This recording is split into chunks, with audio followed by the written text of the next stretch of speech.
खासगी क्षेत्राच्या माध्यमातून देशाच्या संरक्षण सामुग्री उत्पादनाच्या क्षेत्रात अत्यंत मोलाचे योगदान देणारे पद्मश्री सत्यनारायण नुवाल आणि तरुण पिढीचे आदर्श प्रतिनिधी ठरलेले दक्ष खंते या दोघांचेही यश आम्हा साऱ्यांसाठीच अत्यंत प्रेरणादायी असल्याचे गौरवोद्गार मुख्यमंत्री देवेंद्र फडणवीस यांनी आज येथे बोलताना काढले। नागभूषण अवॉर्ड फाउंडेशनच्या वतीने हॉटेल रेडिसन ब्लू येथील समिट सभागृहात आयोजित नागभूषण पुरस्कार 2025 समारंभात प्रमुख अतिथी म्हणून मुख्यमंत्री देवेंद्र फडणवीस हे बोलत होते। केंद्रीय रस्ते वाहतूक आणि महामार्ग मंत्री नितीन गडकरी हे या समारंभाच्या अध्यक्षस्थानी होते। राष्ट्रीय स्वयंसेवक संघाचे सरसंघचालक डॉक्टर मोहन भागवत तसेच अर्थ व नियोजन राज्यमंत्री ॲडव्होकेट आशिष जयस्वाल यावेळी मंचावर उपस्थित होते। या समारंभात सोलर इंडस्ट्री इंडियाचे अध्यक्ष पद्मश्री सत्यनारायण नुवाल यांना प्रतिष्ठित अशा नागभूषण पुरस्कार 2025 ने तर आयरन मॅन ऑस्ट्रेलिया स्पर्धेचे विजेते दक्ष खंते यांना युवा नागभूषण पुरस्कार 2025 ने सन्मानित करण्यात आले। सरसंघ चालक डॉक्टर मोहन भागवत यांच्या हस्ते त्यांना हे सन्मान प्रदान करण्यात आले। या प्रसंगी बोलताना मुख्यमंत्री देवेंद्र फडणवीस म्हणाले की अत्यंत विपरीत, खडतर आणि आव्हानात्मक परिस्थितीत किती मोठे कार्य होऊ शकते आणि यशाचे शिखरही गाठता येते याचे उदाहरण आज सत्यनारायण नुवाल यांनी सर्वांपुढे घालून दिले आहे। देशाच्या संरक्षण सामुग्री उत्पादनाच्या क्षेत्रात खासगी क्षेत्र कितपत प्रगती साधेल याची कुठलीही शाश्वती नसतानाच्या काळात नुवाल यांनी या क्षेत्रात पदार्पण केले आणि आता हा उद्योग यशाचे शिखर गाठतो आहे।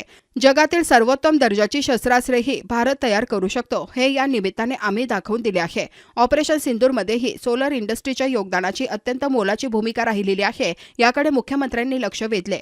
दक्ष खंते हे भारताच्या नव्या पिढीचे आदर्श असे प्रतिनिधी असून त्यांनी साध्य केलेले यश हे अवर्णनीय आहे। आजच्या तरुण पिढीसाठी ते रोल मॉडेल आहेत। त्यांनी याच प्रकारे नव्या पिढीला प्रेरित करावे अशी अपेक्षाही यावेळी मुख्यमंत्री फडणवीस यांनी व्यक्त केली। जगात शांतता नांदावी, सज्जन शक्तीचा प्रभाव कायम राहावा आणि दुर्जन शक्तींवर कायम अंकुश असावा यासाठी भारताचे संरक्षण सामर्थ्य वाढणे अत्यंत आवश्यक असून त्या दृष्टीने देशात संरक्षण तंत्रज्ञानाचा विकास साधला जात आहे। या कार्यात संशोधन आणि निर्मितीच्या क्षेत्रात सोलर इंडस्ट्री अत्यंत मोलाची भूमिका बजावत असल्याचे प्रतिपादन केंद्रीय रस्ते परिवहन व महामार्ग मंत्री नितीन गडकरी यांनी यावेळी बोलताना केले। यावेळी बोलताना गडकरी यांनी सत्यनारायण नुवाल आणि दक्ष खंते या दोन्ही मानकऱ्यांचा कार्याचा गौरव केला।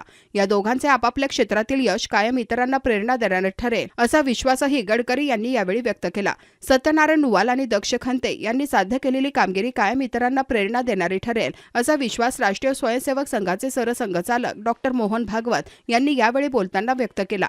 कामगिरीतील सार्थकता ही त्यांच्या यशातील अत्यंत महत्त्वाची बाब आहे। या दोन्ही मान्यवरांचा गौरव हा एक प्रकारे समाजाचाच गौरव आहे असेही त्यांनी यावेळी बोलताना म्हणाले। सत्काराला उत्तर देताना पद्मश्री सत्यनारायण नुवाल व दक्ष खंते या दोघांनीही आपल्या हृदय भावना व्यक्त केल्या। नागभूषण फाउंडेशनचे अध्यक्ष अजय संचेती, कार्याध्यक्ष विलास काळे, फाउंडेशनचे सचिव निशांत गांधी यावेळी मंचावर उपस्थित होते।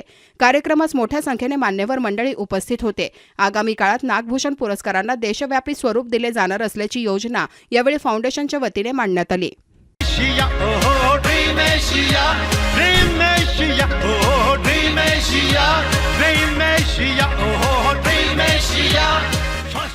यहाँ ड्रीम एशिया में आया हूँ।